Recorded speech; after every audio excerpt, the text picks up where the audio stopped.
Most people don't know this, but switching to LED lights automatically does not make your home sustainable or eco-friendly. Welcome to Light Rethought, Episode 1. Let's unpack the efficiency paradox in LED lighting. There's an idea in economics called the Jevons paradox, which states when something becomes cheaper and more efficient to use, people start using more of it, not less.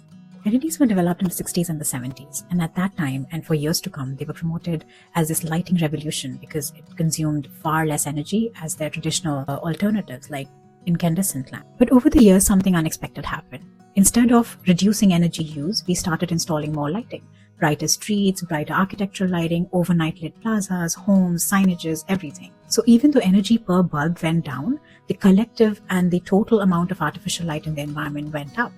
And this contributed to light pollution.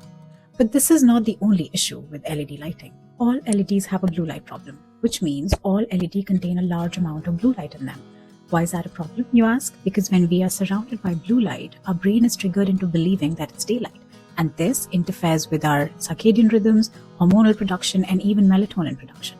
You remember when Apple launched the night shift mode in 2016 on their phones to reduce the amount of blue light on the screens at night? It was based on the same science. But the problem is, if you do not switch off that LED light at full blast at midnight in your room, the night shift mode on your phone is not going to help you. So how do we use LED lighting where it's not disrupting our health and is also sustainable?